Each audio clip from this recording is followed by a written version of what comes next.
कसम सूरज की और उसकी धूप की और चाँद की जब वो इसके पीछे चला आता है और दिन की जब वो उसे चमकाता है और रात की जब वो उसे ढांप लेती है और आसमान की और जो कुछ उसने तामीर किया और ज़मीन की और जो कुछ उसने फैलाया और नफ्स की और जो कुछ उसने दुरुस्त किया, फिर उसे उसकी बदकारी और परहेजगारी सुझा दी। बेशक वो कामयाब हुआ जिसने उसे संवारा और वो नामुराद हुआ जिसने उसे खाक में मिलाया। समूद ने अपनी सरकशी में झुटला दिया जब इनका बड़ा बदबख्त उठ खड़ा हुआ। फिर अल्लाह के रसूल ने उन्हें ऊँटनी और उसे पानी पिलाने के मुतालिक कहा, मगर उन्होंने उसे झुटला दिया। फिर उसकी कोंचें काट डालीं। फिर उनके रब ने उनके गुनाह के सबब उन्हें उलट मारा और उन्हें मुलिया मीट कर दिया, और वो उनके अंजाम से डरता नहीं था। सदक़ल्लाहुल अज़ीम। We are truly privileged to have the respected distinguished personalities as our guest of honor, our Chief Executive Officer, Professor Dr. Shoaib Nabi, Professor Dr. Tahir Jameel Sahab, and Professor Muhammad Dr. Azam Bukhari Sahab. A name synonymous with the excellence in dermatology, whose vast experience and contribution to the field continues to inspire new dermatologists. To commence our today's session, I'd like to invite Dr. Rutaba Kiran, Senior Registrar, Department of Dermatology, Unit 1, to present the welcome note. Bismillahirrahmanirrahim. Assalamu alaikum. and a warm welcome to all our respected guests, esteemed faculty, and our enthusiastic colleagues. We are honored to host this pioneering workshop on ozone therapy in dermatology, meticulously organized by Professor Anila Aswal Madam, and of course, the team Department of Dermatology, Unit 1. Join us as we explore the cutting-edge advancements and the practical applications of ozone therapy in dermatology. This is your chance to engage with the leading experts, enhance your skill set, and be a part of shaping the future of dermatological treatments. Gratitude to Professor Shehzad Karim Bhatti sir for leading this initiative. Wishing you all enriching discussions and fruitful collaborations. Thank you. Thank you, Madam Mutaba. Now it's my great honor to introduce and invite distinguished leader, mentor, and exceptional clinician, Professor Dr. Shehzad Karim Bhatti, head of the Department of Radiology, King Edward Medical University, Mayo Hospital, Lahore.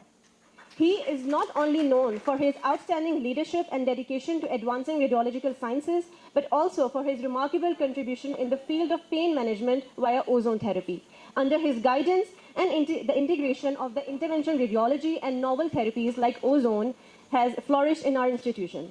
Please welcome Dr. Shehzad Karim Bhatti to deliver his lecture on ozone therapy. Yes, Assalamu alaikum. Thank you very much and most welcome all our distinguished guests to our Surgical Tower Radiology Department. Lecture शुरू करने से पहले मैं एक दो बातें आप लोगों से करना चाहूँगा. प्रेजेंटेशन बेसिकली जो हम काम करते हैं उसके मुतालिक है. Will be sharing what we do, क्योंकि ओजोन के मुतालिक बहुत सारी मिथ्स हैं, बहुत सारे लोग इसके बारे में जानते हैं और ये भी मुमकिन है कि बहुत सारे लोगों ने इसका नाम भी ना सुना हो कि क्या चीज़ है. But it is an amazing thing. हम इसको मैजिक कहते हैं, इसको हम जादू कहते हैं, हम इसको जादू कहते हैं. And we'll be sharing that magic with you today. So this is not a new thing, this is the world over. सारी दुनिया में प्रेजेंटेशन की होती हैं. करने वाली बात यह है कि चंद दिन पहले मेरी मैडम से मुलाकात हुई in just a casual meeting, और उन्होंने कहा कि जी आप, मैंने उनको ओजोन के मतलब बताया, कुछ अपने केसेस दिखाए, and she was interested and कि हम एक वर्कशॉप कराते हैं. मेरा ख्याल यही था कि ये वर्कशॉप ऐसे कैसे हो सकती है जब कोई ओजोन का नाम भी नहीं जानता. But I must admire the vision of your head of department, जिनको ये अंदाज़ा था कि this is such an interesting thing that so many people would be interested. I would like कि आप उनके लिए क्लैप करें ज़बरदस्त किस्म. मुझे नहीं समझ आई उस वक्त, because this thing is known for pain. We have done sciatica, जो डिस्क स्लिप के पेशेंट्स हैं, we have done more than 100,000 patients of sciatica in Pakistan for without surgery, 5 minutes of treatment, and that's the patient, the pain is gone. More than 8,000 cases we have done here in Mayo Hospital. They come from every part, literally from every part of the world. But then regarding this ozone and dermatology, yes, we are doing cases. I've done certification from Nevada, USA, and my fellowship is in ozone therapy, is from Carson City, Nevada, USA. So we'll be sharing few things. More of them are images, practical work done, ताकि लोगों को अंदाज़ा हो कि काम करना कैसे. मैं हर दफ़ा एक बात समझाता हूँ लोगों को कि अगर आपने ज़िंदगी में सक्सेस लेनी है तो उसके 3 तरीके हैं. पहला तरीका ये है कि you have to be the first one. आप कोई ऐसा काम करें जो आपसे पहले किसी ने न किया. वो नाम आपका भी रहेगा, काम आपका भी रहेगा, लीडरशिप भी आपको मिल जाएगी, मेंटोर भी आपको बन जाएगी और मार्केट लीडर भी आप बन जाएंगे, जैसे इस किस्म का कोई काम. Number 2, you have to be the different one. कोई ऐसा काम करें जो सारे आपके कुलीग तो कर रहे हैं लेकिन वो नहीं कर रहे, आपने करना शुरू कर दिया. और the third one is you have to be the best one. तो बेस्ट वन के लिए ये ज़रूरी है कि आपका लंबा एक्सपीरियंस हो, उसका कर्व बहुत ज़्यादा, उसका टाइम बहुत ज़्यादा है. So these are the things which make you one of those successful people, because लोग इसके बारे में ज़्यादा जानते ही नहीं हैं. लेकिन कितनी इफेक्टिव है this, I will share it with you. लोगों का ख्याल ये है कि ये बिल्कुल कोई नई चीज़ है. तो ये नई चीज़ इस सेंस में नहीं है. इसकी फेलोशिप्स होती हैं. The only fellowship is being done in USA, और ये कार्सन सिटी में होती है. बाकी यूरोप में it's very very successful procedure. ये हमारा एक मैगजीन है, ये यहाँ पे वो छपता है, स्पेनिश मैगजीन है. ये मेडिड डिक्लेरेशन है, ये गाइडलाइंस है ओजोन थेरेपी की. They are revise almost every 2-3 years. इसके अलावा ये सारे स्पेनिश मैगजीन हैं, मुख्तलिफ मुल्कों में ओजोन के मुतालिक मैगजीन छपते हैं. So it's all recognise the world over. फिर मैं कॉन्फ्रेंसेज होती रहती. I was invited just a week ago in Turkey, Istanbul. ये हमारी प्रेजेंटेशन थी उधर टर्की में. उससे पहले पोर्टो पोर्टुगाल में थी, उससे पिछले महीने. द नेक्स्ट मंथ ये प्रेजेंटेशन जो हमारे पार्टिसिपेंट थे और कंसल्टेंट थे, उसमें कि नेक्स्ट मंथ हमारी एक और जो मेन प्रेजेंटेशन होती है, जो मेन कॉन्फ्रेंस होती है, उसमें 1000 से ज़्यादा लोग आते हैं, that is in Dallas Texas. I had been the honor of being invited twice as an invited guest speaker in the Dallas, Texas, एक वेगस लॉस वेगस में और एक टेक्सास में। ये अगले महीने मई में। इसी तरह अक्टूबर में एक बुखारेस्ट में है, एक सोफिया में, वो अक्टूबर में है, और इसी तरह उससे अगले महीने एक जापान में है। तो keep on showing your work and keep on presenting और representing your country, representing your institution, that is a great thing for us. So ozone होती क्या है, सबसे पहले देखते हैं। There are 3 atoms of oxygen which make ozone. कैसे बनती है ये? So we should think biologically. ये कोई दवाई नहीं है, मेन चीज़ है कि दवाई नहीं है। सो ये होता है कि ozone does not act as a drug, it works for stimulating the intact biological system. So नुकसान कोई नहीं है, साइड इफेक्ट कोई नहीं है। होता क्या है कि ऑक्सीजन के मॉलिक्यूल्स हम 2 मॉलिक्यूल के साथ एक एटम को मिक्स करते हैं, so this atom will make the ozone. So ozone molecules basically O3, जो कम्बिनेशन हम इस्तेमाल करते हैं इसको कहते हैं ऑक्सीजन ओजोन कम्बिनेशन। आसानी के लिए ओजोन कैसे 97% is oxygen, 3% is ozone only. So it's ozone oxygen combination, हम उसको आसानी के लिए ओजोन कह देते हैं।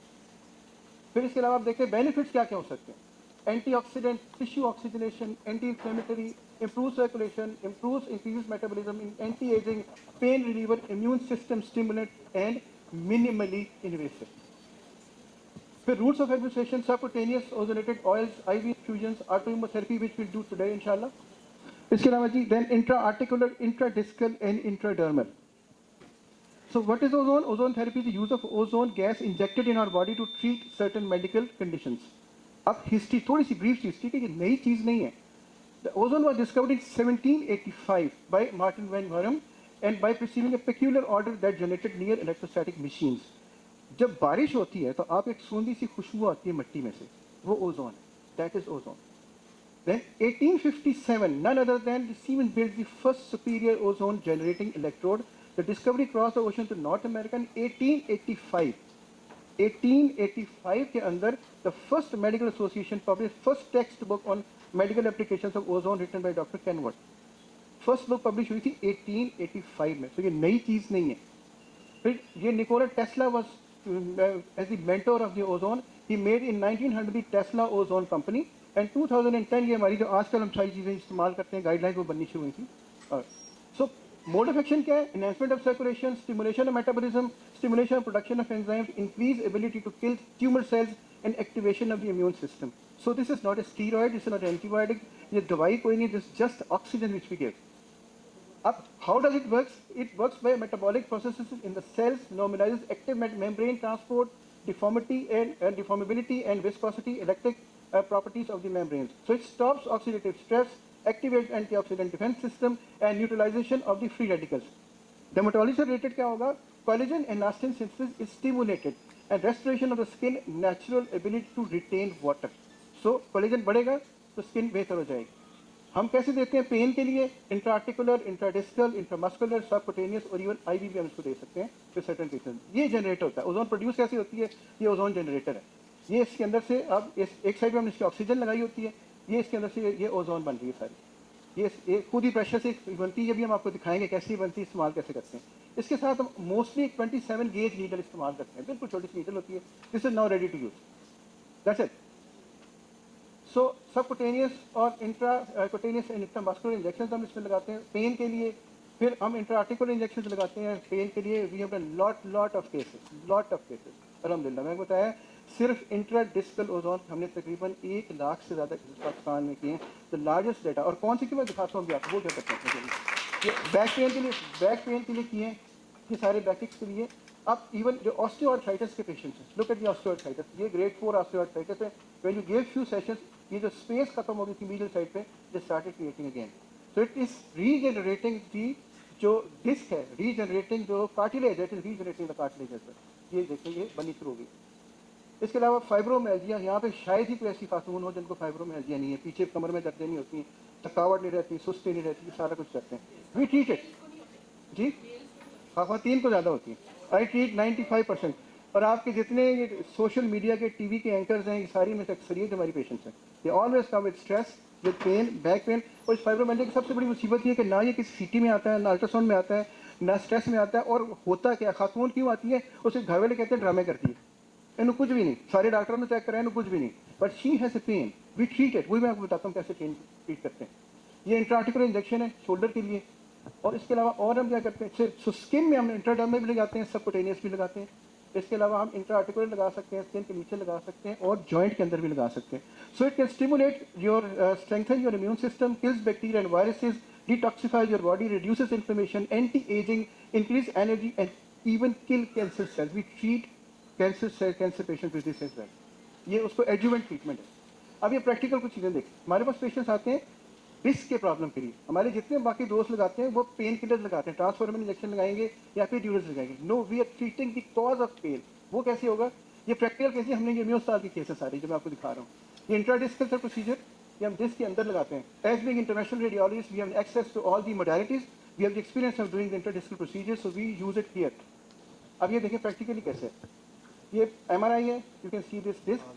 2 सेशंस किए, ये डिस्क यहाँ पे आ गई and after 3rd session the patient is absolutely fine doing all the normal work. Question है कि कितनी लिमिट है कि जितनी आप ऑक्सीजन डिस्क में इंट्रोड्यूस कर When सकते हैं? it depends upon type patient to patient, लेकिन आमतौर पर 3 ml के करीब तकरीबन 3 to 5 ml हम इंट्राडिस्कल ऑक्सीजन देते हैं। अच्छा, ये सिर्फ यही नहीं, सर्वाइकल ओजोन, सर्वाइकल का बहुत ज़्यादा इशू है। सर्जरी नहीं होती, सर्जरी सक्सेसफुल नहीं होती। Again if you get a cervical spondylosis, this is again this is a new hospital picture. ये हम डिस्क यहाँ पे लगाते हैं, यहाँ से। It's a big tricky procedure, you need some special expertise, अल्लाह का करम होना चाहिए। ये भी हमारे हॉस्पिटल की तस्वीर है। ये हमने डिस्क के अंदर लगाई कि patient was having this pain, not a pain, it was numbness, not able to move his hand, now it's absolutely normal, nothing to do. It's total take 3 to 5 minutes, that's it. No need of any anesthesia, even no need of any local anesthesia. More than 4,000 cases have been done in Pakistan of this cervical osteoarthritis. Then ये major auto immunotherapy जैसे cases आप अभी आप देखेंगे, हम ये major auto immunotherapy करते कैसे हैं, ये भी आज आपको मैम आपको दिखाएंगे, हम आपको सिखाएंगे करते कैसे। अब ये blood is drawn, mixed with ozone and put back into the blood stream, introduced by the parenteral route, does not only activate liver exchange but also initiates the mechanism of natural processing of the patient's own energy resources. अब ये blood है जो venous blood है, इसमें जब आप इसमें ozone mix करेंगे तो ये देखिए चेरी रेड कलर हो जाता है। ये ओजोनेटेड ब्लड है। It has got lot of implications, lot of benefits. So people, more than 60,000 of these infusions are done per day in the world. Queen Elizabeth से लेके मेडोना तक, they do it almost every week. और ये बहुत सारे लोगों को भी पता ही नहीं चलता। और this is for the well being, for the fitness. लोग वहाँ पे अगर आप बाहर जाएं यूरोप के अंदर तो लोग हफ्ते बाद 15 दिन बाद एक सेशन आके करा के चले जाते हैं। इवन पाकिस्तान में भी लोग हमारे पास यहाँ पे आते हैं।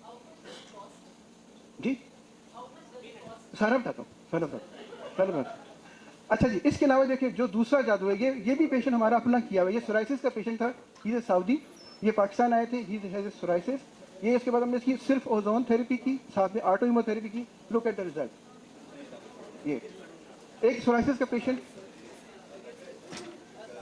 का पेशेंट हमारा आजकल भी अंडर में है, यहाँ पे हो रहा है। वो पेशेंट अगर आप देखेंगे तो आपको खुद ही अंदाजा हो जाएगा कि उसको क्या है। ये उसी पेशेंट की दूसरी पिक्चर है। इसकी उसको इतने इश्यूज थे कि वो जहाँ पे बैठता था उसके स्केल्स गिरने शुरू हो जाते थे, उसका बेड भर जाता था। एंड नाउ अब ये देखें, ये पहले 2 केसेस सिर्फ ऑटो इम्यूनोथेरेपी की, ब्लड निकाला, ओजोन मिक्स की, वापस लगा दिया। इसकी सिर्फ एक सेशन हमने एग्जोसोम्स का किया था। उसके बाद लुक एट हिम नाउ। ये पहले बैक थी, ये अब है। सो कोई क्रीम नहीं लगाई, कोई एंटीबायोटिक नहीं लगाई, कोई टीका नहीं लगाया, कुछ नहीं किया, सिर्फ he did only was ozone. So ये वूंड हीलिंग के बेशुमार लोग हमारे पास आते हैं। जब पेशेंट ये खासतौर पर सर्जन से जख्म ठीक नहीं होता, वो सारा कुछ कर चुकते हैं, उसको दोबारा खोलते हैं, उसको एंटीबायोटिक देते हैं, जब नहीं ठीक होता they send them to us. This again a case in our hospital. ये पहले प्री प्रोसीजर है, उसको ओजोन लगाई थी हमने, and then the wound is much better.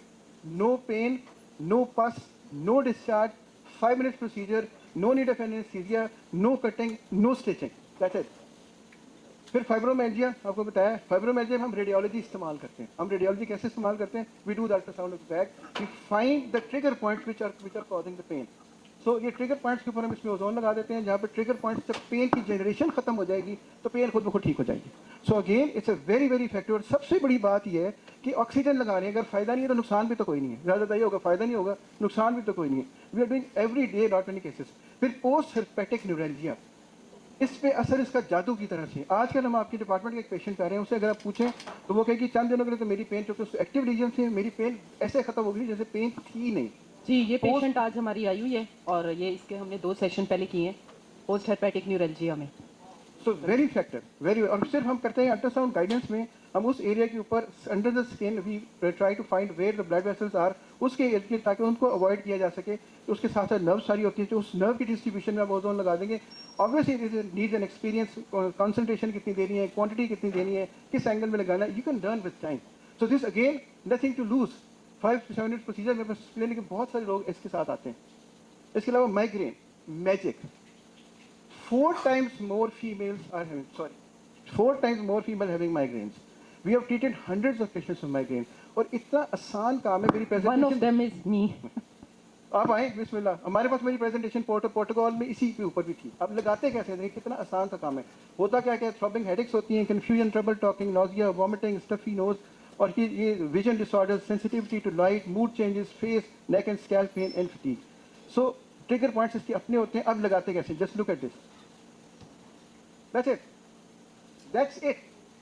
लोग मानते नहीं है, जब तक कोई मानता नहीं है। रात को मेरे पास 2 पेशेंट्स आई जिनको 8 साल से माइग्रेन थी। For the last 1 year she has no episode of pain, not a single episode of pain. और अगर पेन होती भी है तो उसकी जो ड्यूरेशन कम है, और ड्यूरेशन बिटवीन द 2 पेन्स बहुत बढ़ जाता है। अब इसमें देखिए हम लगाया क्या, ना स्किन को पेरिस किया, ना कोई ब्लड निकला। सबसे मैं कहता हूँ अगर नुकसान नहीं हुआ तो फायदा नहीं हुआ, तो नुकसान भी तो कोई नहीं, कुछ भी नहीं किया। That's it, only thing, that's it. Subcutaneous कब दी है, इंट्राकुटेनियस भी नहीं है, उस स्किन के ऊपर है।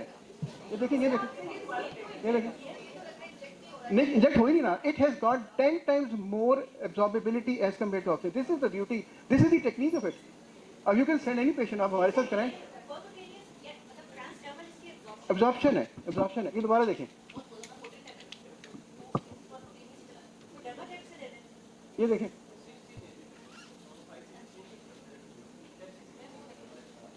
मेरी 2 छोटी बहनें अमेरिका में होती हैं, उनको मैंने खुद उनको लगाई है। नो देयर खुद पे माने चले फिर बात करने दी जरूर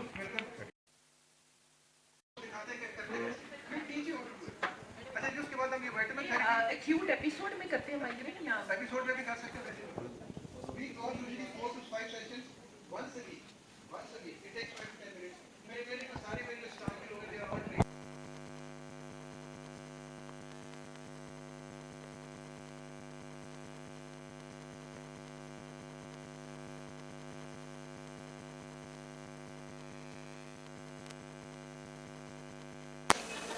अच्छा जी, इसके बाद हाँ, this is more related to you people. ये अब आप लोगों के लिए, हम ये करते नहीं है, this is all for you.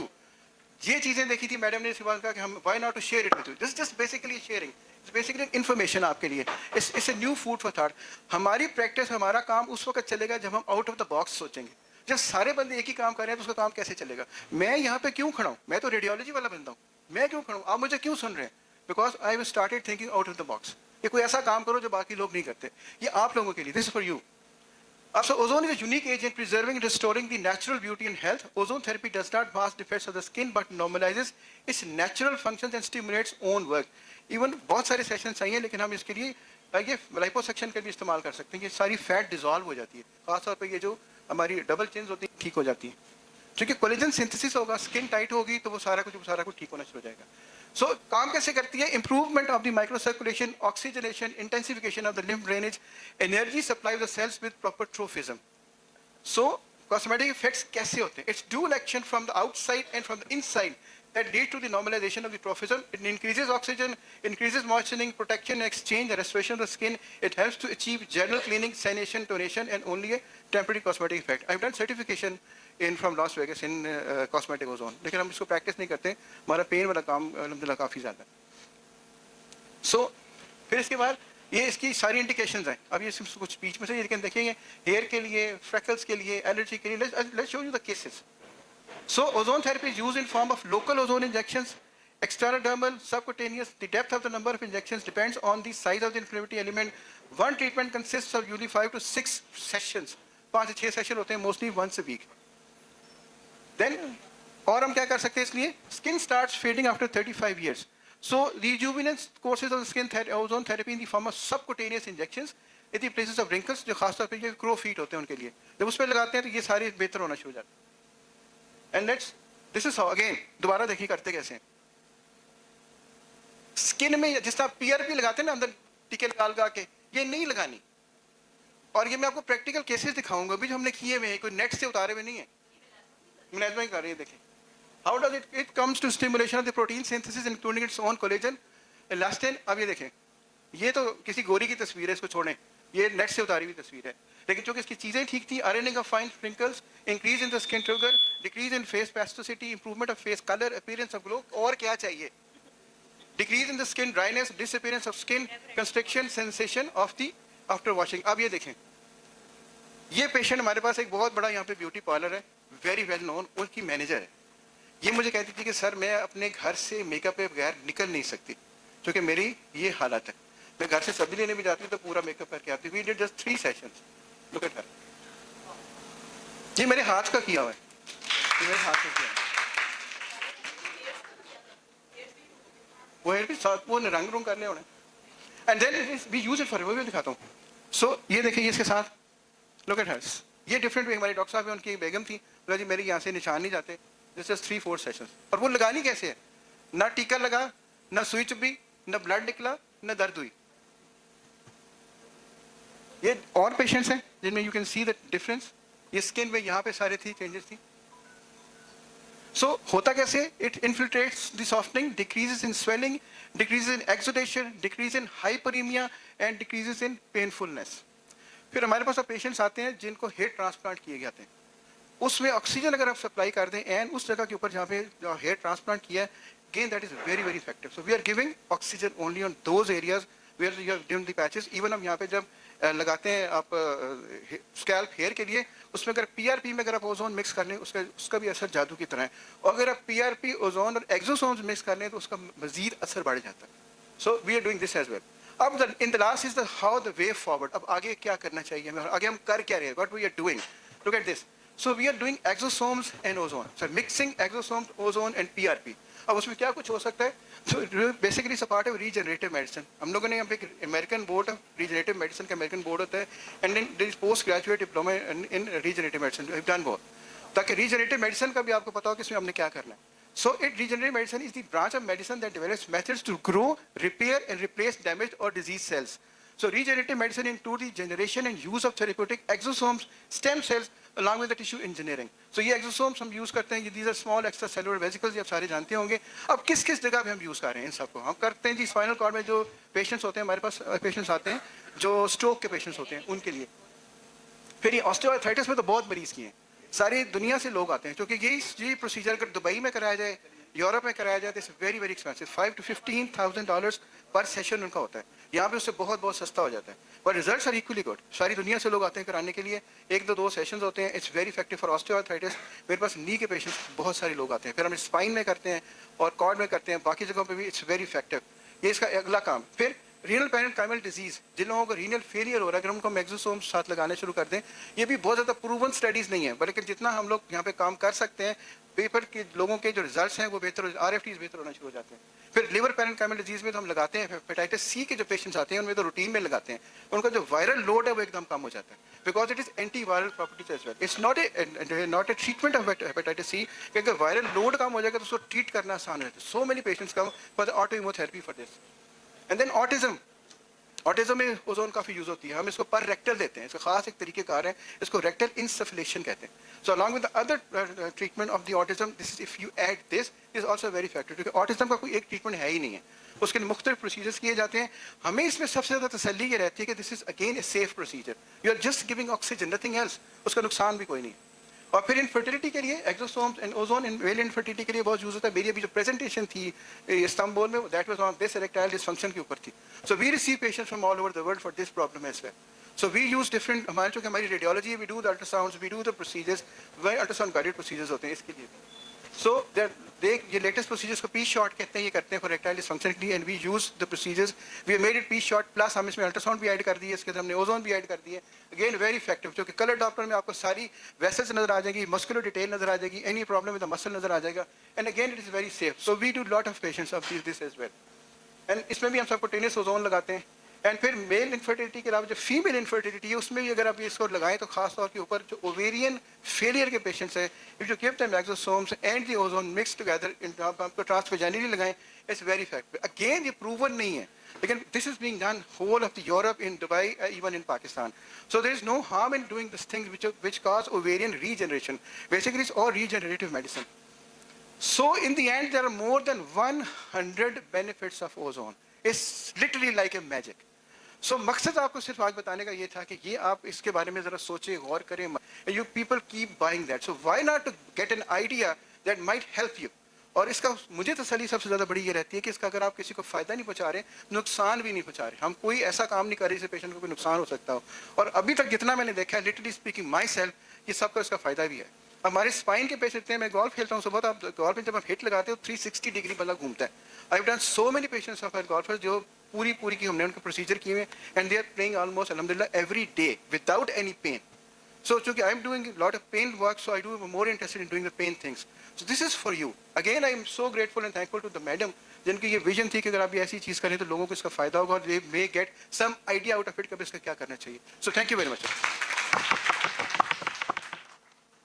Excellent and insightful lecture. Before we proceed, I'd like to extend my warm welcome to the guests that have joined us, Professor Dr. Zahida Rani, Head of the Department of Dermatology Unit 2, and Professor Dr. Hawar Khurshid Sahab, HOD Department, Arif Memorial Teaching Hospital. Thank you, sir, for joining us.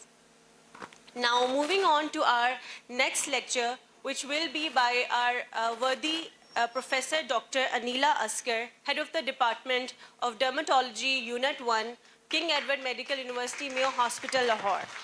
For the career spanning for 3 decades, Professor Anila has made remarkable contributions in dermatology, and now request Professor Dr. Anila Askar to please deliver her lecture on ozone therapy. Warm welcome everybody. अच्छा cover किया कि अब I have left with बस few things जो कि मैं आप समझ लें कि रेपिटेशन ही हो गई, क्योंकि हमारा ये तय था कि वो उन्होंने डर्मेटोलॉजिकल इंडिकेशंस भी बता दी. मैं उसको ही इन्हांस करते हुए आप लोगों को थोड़ा डर्मेटोलॉजिकल इंडिकेशन और थोड़ा से mechanism of action ozone therapy की थोड़ी सी ब्रीफली मैं इसको करूँगी रिपीट.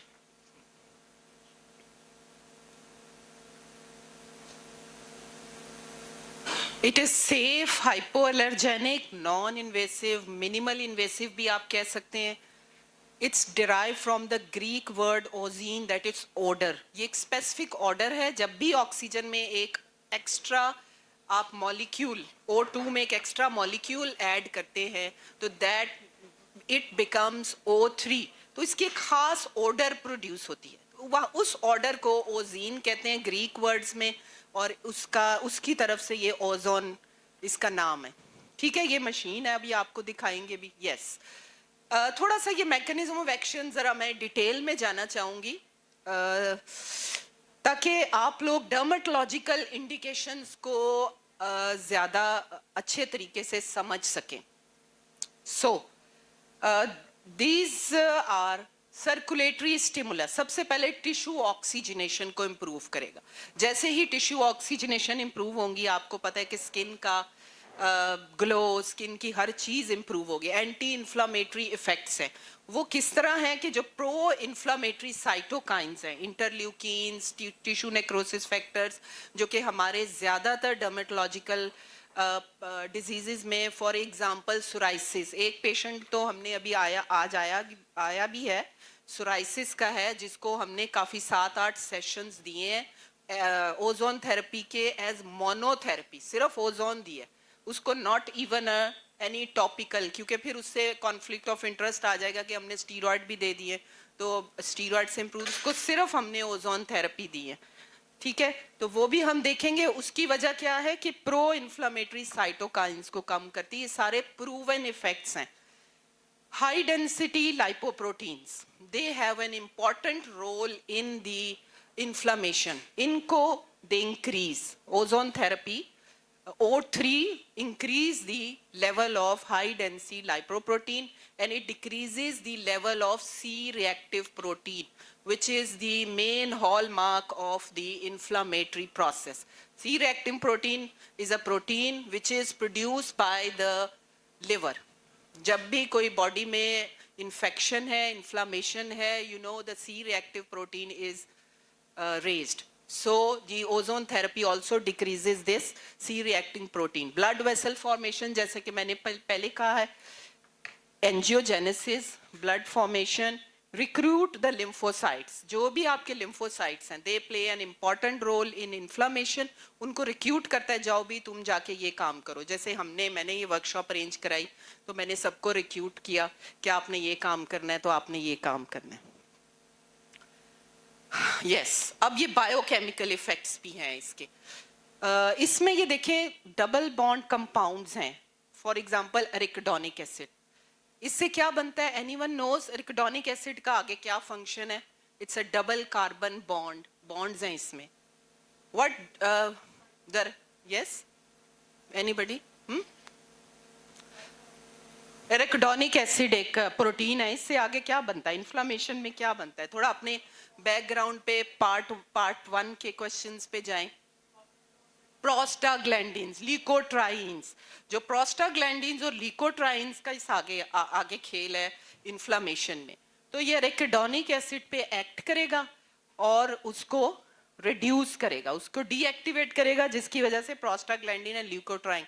अच्छा, जैसे अब इन्होंने बताया कि जी लाइपोसक्शन वगैरह में, उसमें लिपिड पर ऑक्सीडेशन, जब भी जैसे ही लिपिड की पर ऑक्सीडेशन होगी लाइपोलिटिक इफेक्ट होगा.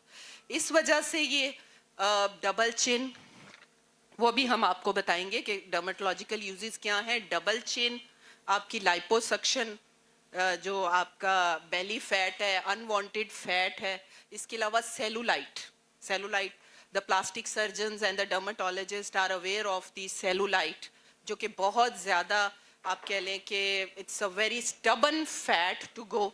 उसमें जाके भी ये लिपिड पर ऑक्सीडेशन करेगा. So one important thing is that NRF2, this is erythroid neutrophilic factor 2. This is also a very important factor which acts in inflammatory process. It is a protein which is located inside each cell. कोई भी cell है आपका body में, उसमें ये erythrocyte neutrophilic factor 2.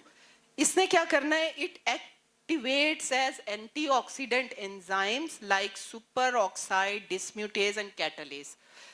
These two enzymes are very important for having antioxidative effects. और आपको पता है कि जी ऑक्सीडेशन स्ट्रेस क्या चीज़ है? वो फ्री रेडिकल्स व्हेन एवर आपकी बॉडी में जाएंगे, वो नेक्रोसिस और वो सारा एजिंग प्रोसेस में they play an important role in the aging process. So this factor की एक्टिवेशन करती है आपकी ओजोन थेरेपी. अच्छा, एक और इफेक्ट ये पिछला था कि जीन्स में जो ऑक्सीडेटिव जीन्स हैं, मतलब जेनेटिकली भी जाके ऑक्सीडेटिव जीन को भी इफेक्ट करती, जो आपके ऑक्सीडेटिव एंजाइम्स प्रोड्यूस करेंगे. अच्छा, सिस्टेमिक इफेक्ट्स भी हैं इनके ब्लड सेल्स में. रेक्टल इंसफलेशन, जैसे इन्होंने आप के सामने जिक्र किया कि रेक्टम के अंदर आप, it looks weird but it has an effect in the rectum. If you inject the ozone therapy, you have many pharmacological effects. और उसमें इन्होंने ऑटिज्म का बताया. मैं आपको एक और इंडिकेशन बताती हूँ. इसमें मल्टीपल स्क्लेरोसिस, जो कि ऑटोइम्यून डिजीज है नर्व्स की, और उसमें भी रेक्टल इंसफलेशन का इफेक्ट है. रिसर्चेस से it is proven. In severe cases of SARS COVID two में भी ये प्रोटेक्टिव एक्शन था. कोविड में भी ये प्रोसीजर यूज किया गया. ठीक है. इम्यूनोलॉजिकल इफेक्ट्स, सारा रेपिटेशन है. फेगोसिटिक एक्टिविटी को इन्हांस करता है. बैक्टीरियल साइडल एंड बैक्टीरियोस्टैटिक भी है. Stimulates the growth factors and fibroblast. और प्लेटलेट डिराइव फैक्टर्स, ये सारा कोलेजन वगैरह और ग्रोथ फैक्टर्स को, ये सारा हमारा एंटी एजिंग और इसमें इनके सारे यूजेस हैं. हम सारे बाकी प्रोसीजर्स जो हम कर रहे हैं उनको बंद ना कर दें, अब इसी को शुरू कर दें. ये तो बायोलॉजिक्स से भी ऊपर चला गया. बायोलॉजिक्स का पट्टा बैठ गया. अच्छा चले, लेकिन ये सब कुछ मैंने रिसर्चेस से जो मैंने पढ़ा है सारा, इनकी सब की रेफरेंसेस से everything with reference I am talking about. And एक बात है कि एफडीए ने अभी इस थेरेपी को अप्रूव नहीं किया, ठीक है, वो एक प्रोसेस में है कि एफडीए जब अप्रूव करेगी इस थेरेपी की फिर तो इसका O2 मशीन का रेट बायोलॉजिकल से भी जी क्योंकि जो अल्टरनेट मेडिसिन में चीज़ आएगी, इवन यूएसए, मेरी फेलोशिप यूएसए की है, तो वो उसको एफडीए अप्रूवल की ज़रूरत नहीं होती। When you the first line medicine then you need FDA approval. उसके जैसे ये सी सर्टिफाइड है, सारे यूरोप में होती है, जापान में होती है, चाइना में होती है, इंडिया में होती है, ये रशिया में होती है, लेकिन एफडीए के लिए फर्स्ट लाइन ऑफ मेडिसिन का होना ज़रूरी है। उसकी फिलहाल चूँकि अल्टरनेट मेडिसिन में आती है, इसकी अप्रूवल नहीं। दूसरा मैंने जब जिक्र किया रेक्टल इंसफलेशन का, जो सबसे ज़्यादा बेस्ट एब्जॉर्प्शन है that is through the rectum, so that is why we give it through the rectum। और इसकी जो बेस्ट एब्जॉर्प्शन है, it's a very painless procedure, takes few minutes and very very effective. क्योंकि वो मौका नहीं था इसलिए मैंने उसके मुतालिक तफसील से बात नहीं की।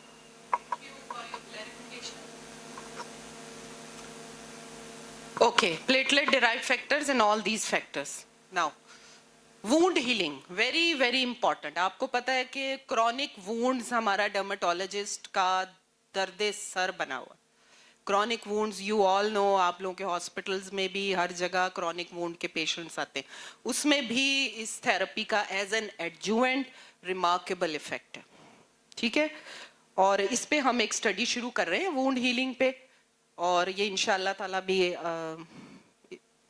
उम्मीद है कि अच्छे रिजल्ट्स मिलेंगे। Granulation tissue formation, epithelialisation, pain oedema reduce करेगा, टिश्यू कंट्रैक्शन जो कि वुंड हीलिंग में वेरी इंपॉर्टेंट है, उसको भी ये ये शहजाद साहब ने बताई है, मैं आपको सिर्फ रिपीट जल्दी से करूंगी।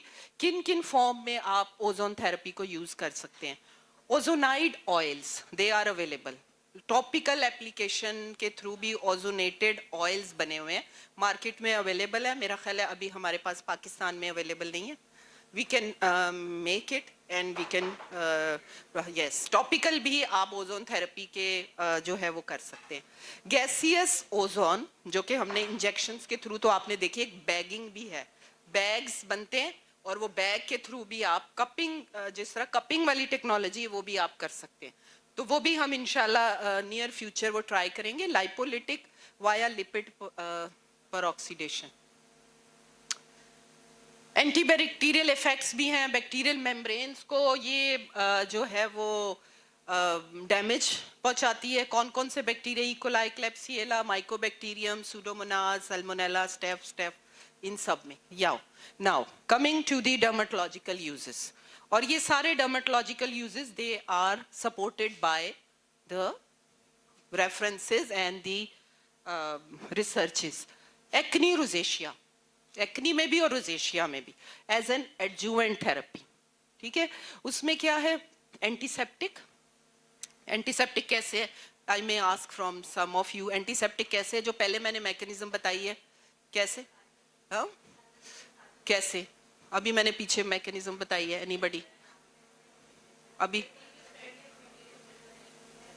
यस, मैंने आपको ये कहा कि मेम्ब्रेन, उनकी मेम्ब्रेन में जो एरिथ्रॉइड न्यूट्रोफिलिक फैक्टर मौजूद है, एक प्रोटीन है, उसको ये डिस्टर्ब करेगी, तो ये इसकी किलिंग बैक्टीरिया, रिड्यूसिंग इन्फ्लेमेशन के तो बहुत सारे मैंने आपको मैकेनिज्म बताए हैं। किन में, मॉडरेट और एक्नी कॉन्ग्लोबेटा में। एक्नी कॉन्ग्लोबेटा जैसे आप डर्मेटोलॉजिस्ट को पता है, it is the severe form of acne.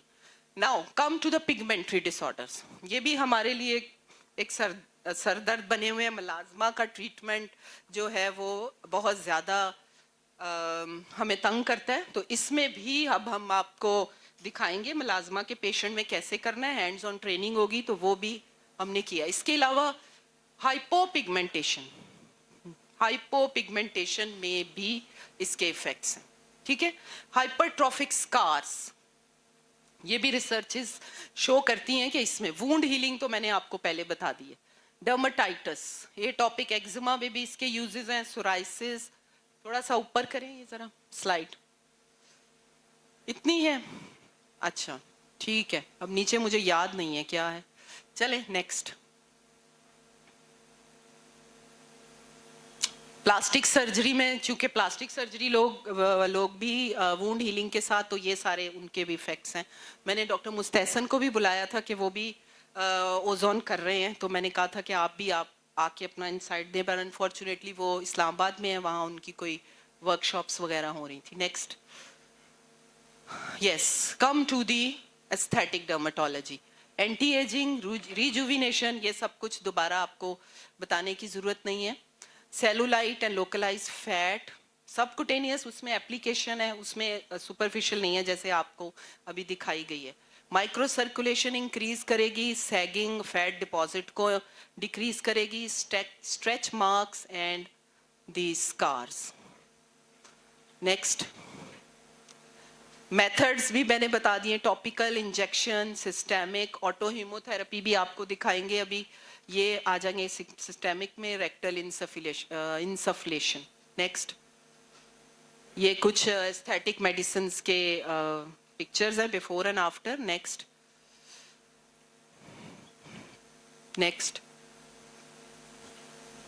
Yes, ये थोड़ी सी आपको की कंसिडरेशन देखनी होगी इस थेरेपी में. टोटल डोज कैसे कैलकुलेट करते हैं? माइक्रोग्राम पर ml. ठीक है, माइक्रोग्राम पर ml मल्टीप्लाई बाय वॉल्यूम, ये तरीकाकार है, अभी आपको बताएंगे भी प्रैक्टिकली कैसे करना है.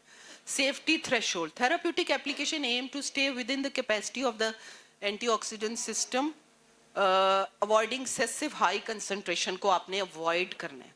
ठीक है, हाई कंसंट्रेशन में कभी कभी प्रॉब्लम हो सकती है. वार्निंग्स क्या है? It is not recommended for patient with G6PD deficiency, active bleeding disorders, ये सारे आप लोग देख लें. ड्यूरिंग प्रेगनेंसी, ये सारी इसकी कॉन्ट्राइंडिकेशंस हैं. Administration is never to be inhaled directly, never to be inhaled directly. ठीक है, ये डेंजरस हो सकता है आपके लिए. तो ये सारी चीज़ें हैं.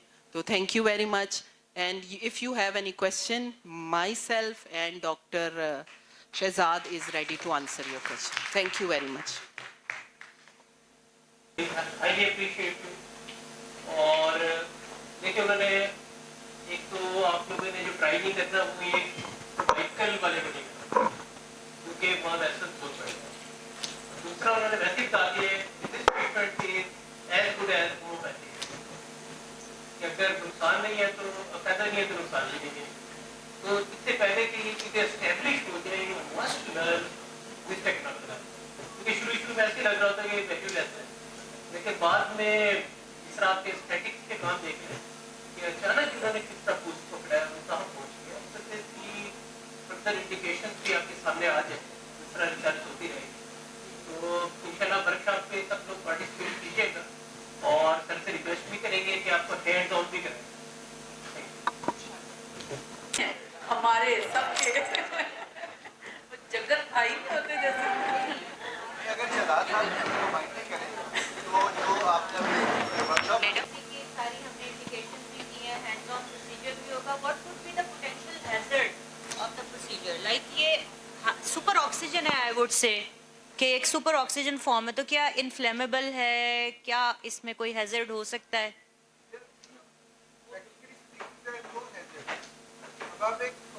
While doing the procedure.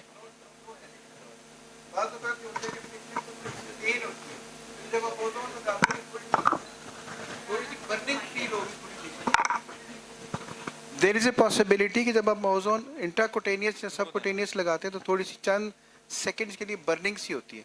इसके अलावा there are no hazards. We have done hundreds of patients, hundreds of thousands of patient अल्हम्दुलिल्लाह विद नो साइड इफेक्ट. सिर्फ साइड इफेक्ट सबसे बड़ा ये होता है कि जितना एक्सपेक्टेशन होती है बाज़ औक़ात वो रिजल्ट नहीं मिलता. That's it. There is a concept of hyperbaric oxygen chamber जिसमें ओजोन यूज होती है. अभी भी इस दफ़ा भी मेरी एक दो दफ़ा जगह पे बात हुई. There are so many people who are asking for this hyperbaric oxygen chamber, but there quite expensive. तो पाकिस्तान में भी उनका इतना स्कोप नहीं है, but yes they are being done. उसके अंदर चैम्बर के अंदर वो पेशेंट को बिठा देते हैं, वो सारी जनरलाइज उसको ऑक्सीजन मिल जाती है. Overall this is very effective. Directly inhale नहीं करना because it is very dangerous for the alveoli. तो इसको डायरेक्ट इनहेल नहीं कर सकते. ब्लड के अंदर एक ओजोन मिक्स कर दी, वो तो गैस है, वो तो एयर एम्बुलिज्म बना सकती है. But basically our blood is hungry for oxygen, so we are giving oxygen. So that is why आपको मैंने दिखाया था कि वो चेरी रेड कलर हो जाता है. Each hemoglobin it gets the oxygen, it get ozonated. फिर दूसरी अलावा हमारे पास मुल्क से बाहर हम इंशाल्लाह बड़ी जल्दी पेश कर देंगे जो ओजोनेटेड ऑयल्स हैं, ओजोनेटेड शैम्पूज़ हैं, ओजोनेटेड क्रीम्स हैं। यानी रात को अगर आप एक कतरा उसका लगा के रख दें, हमने ओजोनेटेड ऑयल्स बनाते हैं हम, उसका फ़ायदा ये होता है कि ऑलिव ऑयल के साथ बनता है, वो स्टे करता है। जब वो स्टे करेगा उससे उसके इफेक्ट्स बहुत अच्छे हैं। फिर वूंड हीलिंग के लिए we are producing ozonated water. आप ओजोनेटेड वाटर के साथ एक दफ़ा उस जख्म को साफ़ कर दें, उसमें होते ही उसके बाद उसकी बैक्टीरिया की ग्रोथ ही ख़त्म हो जाती है। फिर बैगिंग से मुराद ये होती है कि हम लोग एक जैसे समझे कि शॉपर चढ़ा देते हैं, बैग से आसान अल्फाज में, उसके जख्म के इर्द गिर्द उसको सील कर देते, उसके अंदर ओजोन चंद मिनट के लिए रहती है। So that ozone which stays inside that bag, it causes an antiseptic effect. Ozone is the best antiseptic till known. Ozone का basically इस्तेमाल शुरू हुआ था World War II में, जब एंटीबायोटिक्स खत्म हो गई थी, चीज़ें खत्म हो गई थी। The soldiers used to use this ozone as bagging agent. मेरे पास बेशुमार सर्जन्स के पेशेंट्स आते हैं जिनको वो इस बात से बाज़ों का तंग आ जाता है कि इसको हम सारा कुछ कर चुके हैं, उनके वो जो वुंड हील नहीं कर रहा होता, बाज़ औक़ात उसके अंदर से ऊजिंग शुरू हो जाती है, बाज़ औक़ात उसके अंदर से जो सिस्ट बन जाती है। सो वी ट्रीट, हमें तसल्ली ये होती है, हमें फ़ायदा being a radiologist, interventional radiologist, ये हम नीडल डालते हुए डरते नहीं हैं। So number 2, being a radiology people, we do it under always under guidance. So either we are using CT, either we are using ultrasound, or we are using some imaging modality. So you know exactly where you are, you know exactly what you are doing. So that is a bit of margin of safety for us.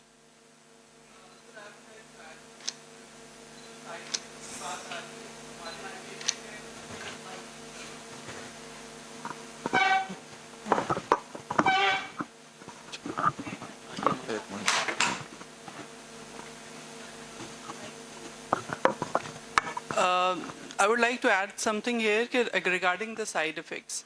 The patients that we did here, जिनको autohemotherapy की थी, the only side effect we noticed was कि उनको बाद में थोड़ी देर जिस तरह कहते हैं ना उनको नहीं थोड़ा सा vertigo या थोड़ी सी hypertensive जिस तरह feeling होती है, but it was transient. Ji autohemotherapy उसका ये इफेक्ट था. एंड जो इंजेक्टेबल हैं with PRP combination, it was technically difficult because वो थोड़ा सा प्रेशर और उसकी वो होती है. Just ozone is easier. एक और साइड इफ़ेक्ट जो मेंशन्ड है जिस पे बात होती है ये कि आपको बहुत ज़्यादा सेप्टिक कंडीशंस यूज़ करनी पड़ती हैं फॉर ऑटोहीमोथेरेपी क्योंकि इन्फेक्शन का चांसेस होता है. So it you just can't do it कि बस आए और विदाउट एनी ग्लव्स और स्टेराइल कंडीशंस आप यूज़ करें. सो वो एक चांस ऑफ इन्फेक्शन जो होता है वो इसका एक साइड इफ़ेक्ट हो सकता है. Otherwise no pain nothing, patient is good and ready to go home.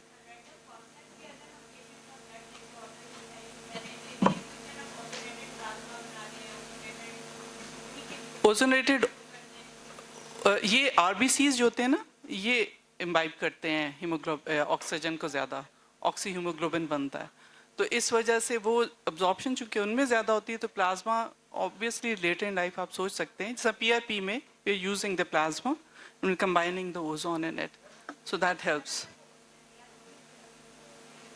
बहुत ज़्यादा नहीं होती इसके लिए क्योंकि कॉन्सेंट्रेशन ऑफ ओजोन काफ़ी ज़्यादा है कंपेयर टू जितना हमें PRP चाहिए होता है.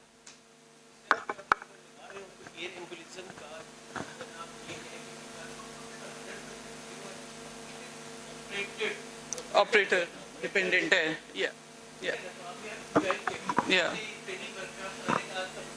हाँ यू जस्ट गो सीख लें थोड़ा सा ताकि आपको थोड़ा सा आइडिया हो जाए क्योंकि air embolism is very deadly condition.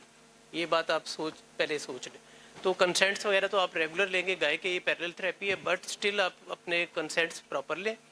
और इसके अलावा कि पहले ट्रेनर से सीखें क्योंकि डर्माटोलॉजिस्ट माशाल्लाह बहुत काबिल होते हैं, वो देखते हैं और शुरू कर देते हैं. तो सॉरी अगर इस खास तौर पे एस्थेटिक प्रोसीजर्स वगैरह ये तो मैंने देखा है ना सर, हम उसको देख के शुरू कर देते हैं. जब वो शुरू कर देता है तो हम भी शुरू कर देते हैं. ऐसे ही हो रहा होता है. तो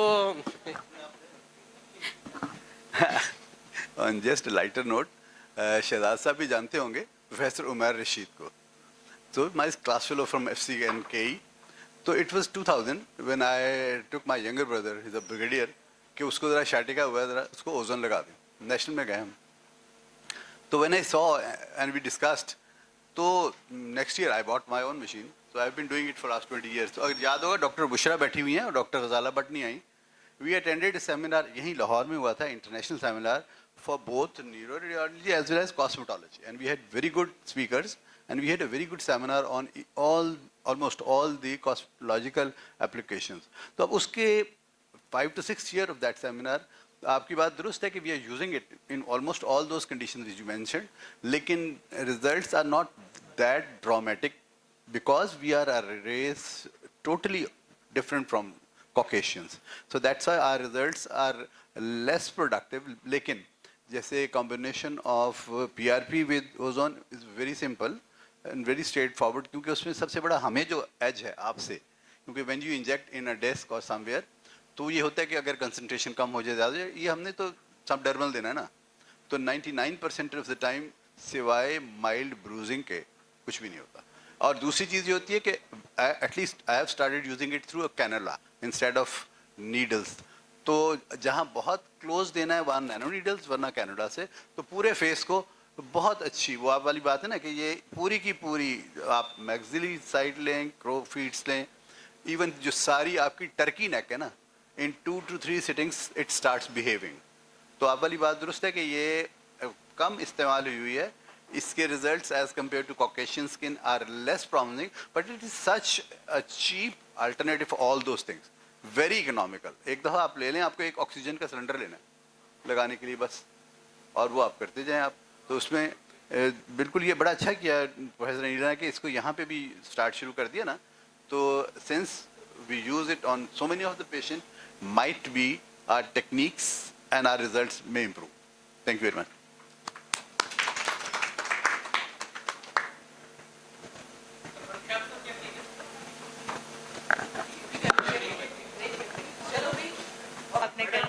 Give some ozone through a tea break. मेरा एक सवाल है डॉक्टर मैडम से, आपने बड़ी अच्छी प्रेजेंटेशन दी और रिगार्डिंग डर्मेटोलॉजी आपने बहुत अच्छा.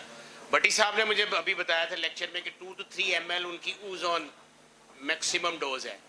आपकी डोज आप जो पेशेंट्स को अपने डर्मेटोलॉजी के देते हैं, एक्सटेंसिव पेशेंट्स भी आते हैं क्रॉनिक, उसकी डोज कितनी है? अभी हमने खुद स्टार्ट नहीं की, हमने एक स्पाइसिस का पेशेंट और सर के पास सर कुछ ऐड कर.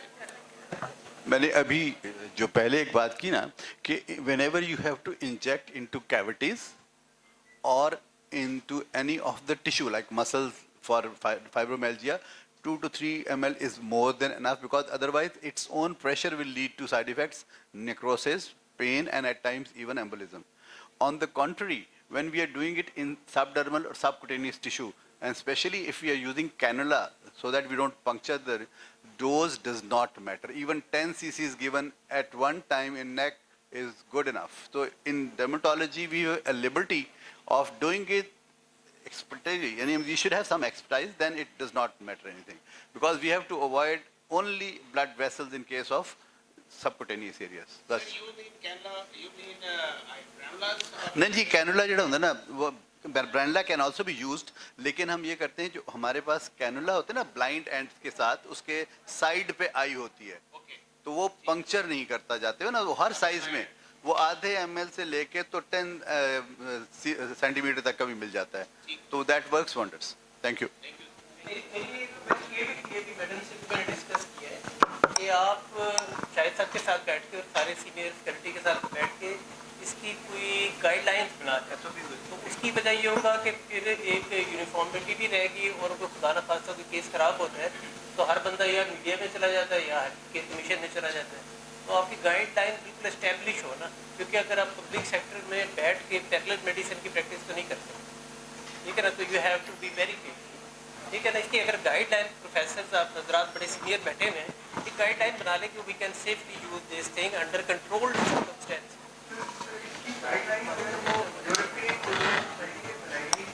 आप लोकल रीजनल बना लेना.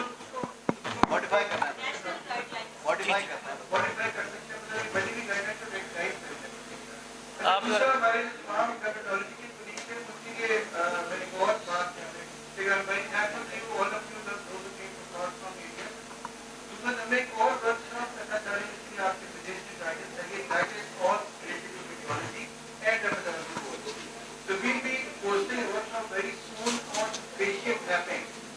जब लोग जो बोटॉक्स लगाते हैं या फिलर्स लगाते हैं, we can teach you to take an ultrasound what is the void, कौन सा वेसल आपने void कैसे करना है, we can teach you from vessel to trace कैसे करें, कौन सा vessel void कैसे करें, we can tell you how many layers की किस layer पे आपको फिलर लगाना है. आप लोगों ने आप नहीं करना पड़ेगा, we can guide you step by step. Guideline में मैडम तो गाइडलाइन वरना पता है इसको एक्सपेक्ट शुरू कर देंगे कि क्वालिफाइड डॉक्टर आप अपने डोमेन में ले लें. Very good workshop going to be conducted. बिल्कुल नया concept introduce हुआ है. Just a word of caution, पिछले 15 साल से जो जैसे डॉक्टर शोएब नबी भी बात कर रहे हैं, एक सर्ज आया है डर्मेटोलॉजी में, एस्थेटिक्स में, and you just see the procedure and you start doing it. Professor Tahiruddin ने very rightly told us that माशाल्लाह इसका experience है. Year 2000 से आप year 2000 से कर रहे हैं. We have seen through the years that a new technology is introduced, a great hype is created around that technology. वो जी बस 2 sessions, 3 sessions, 1 session. So we should be cautious here. We should start learning new things and training our students as well. But we should be cautious about the results of that technology. Same here with ozone therapy. कोई मैंने ये बात की थी ना कि guideline बना लेना, पहले आप नेशनल गाइडलाइन बना लें. इससे ये होगा कि आपकी सेफ्टी भी हो जाएगी, और क्योंकि आजकल टेम्परामेंट लोगों का बड़ा थोड़ा है. छोटी सी बात होती है ना, तो मैं तो यहाँ सारा दिन इतनी शिकायतें सुनता हूँ ना कि बड़ी मामूली, ठीक है ना. We are sure कि डर्मेटोलॉजी की कोई भी नहीं आती. डर्मेटोलॉजी वाले पूरा काम कर देखिए मेरी बात सुने, डर्मेटोलॉजी इज देखिए it is in my heart, ठीक है ना. तो मेरे लिए इस हॉस्पिटल का सबसे प्रेशियस और जो डिपार्टमेंट है दैट इज डर्मेटोलॉजी. यूनिट 1 ये होता यही है, इट्स अ रूटीन कि व्हेनेवर अ न्यू थेरेपी और न्यू मोडालिटी और new medicine comes, there is a hype, but gradually it comes to after that plateau or honeymoon period comes to the only localized thing. Bukhari sahab will bear me out when it was Dapsone introduced, for example, it was given for every Tom, Dick and Harry. So gradually now it is localized to just 2 or 3 or 4 things.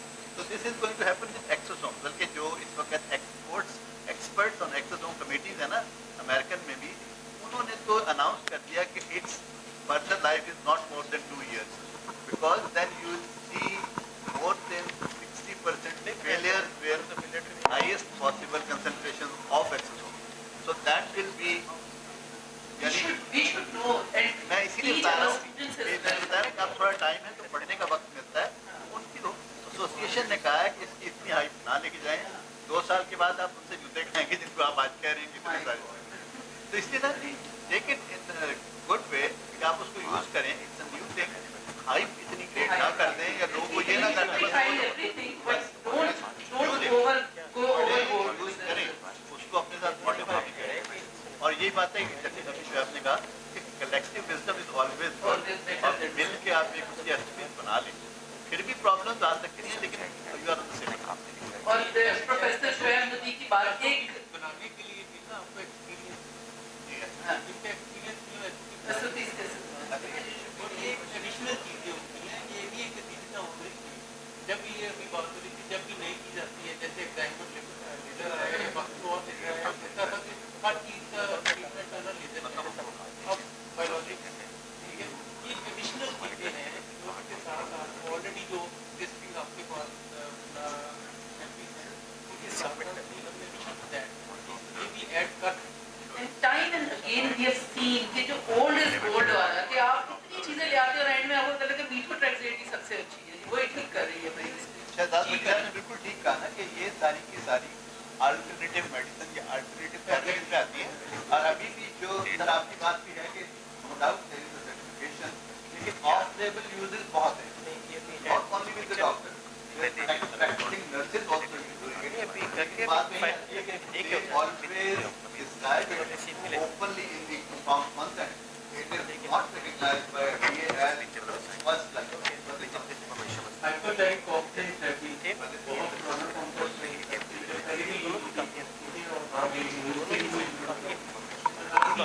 अभी ये है कि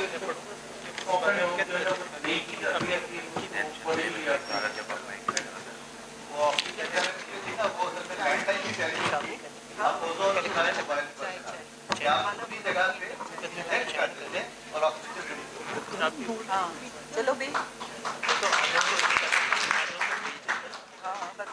Dear participants, we'll now be taking a short tea break. Please be back after 15 minutes so we can continue our hands-on training. A senior faculty member will be served in the office of Professor Shahzad Karim Bhatti. Our organizing team will escort you over there. So please enjoy the tea. Also, tea will be for the participants. Tea will be served outside, whereas the lunch boxes will be served here.